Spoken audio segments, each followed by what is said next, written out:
ভাগ্য কখন কারে কোথায় নিয়ে যায় কেউ বলতে পারে না। আসসালামু আলাইকুম রহমতুল্লাহ বারাকাতু। তো দেখতে পারতেছেন আমাদের সামনে সেই ভাইরাল কণ্ঠশিল্পী দুজাহান পাগলা। তো সেই দুজাহান পাগলাকে আমরা এখন ভিন্ন রূপে দেখতে পাইলাম। সেটা হচ্ছে গিয়ে তার হাতে দেখতে পাইতেছি সে বাদাম বুট বিক্রি করতেছে। ঠিক আছে, হঠাৎ করে সেই ভাইরাল দুজাহান পাগলা, এত সুন্দর তার কণ্ঠ, এত মধুর কণ্ঠে সে গান গেয়ে সবাইকে আনন্দ দিয়েছেন।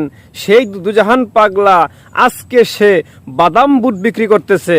আজকে তার এই করুণ পরিণতি কেন, আমরা তার কাছে জিজ্ঞাসা করব।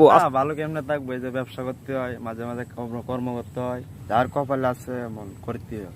আসলে কথা ঠিক, ভাগ্য কাকে কখন কোথায় কিভাবে রাখবে এটা কিন্তু কেউ বলতে পারে না। ঠিক আছে, বাদাম বাদাম বুবু কাঁচা বাদাম, এই বাদাম আছে, বাদাম খান, ভাজা বাদাম, আই বাদাম খান, সময় কাটান, 10 টাকার বাদাম কিনে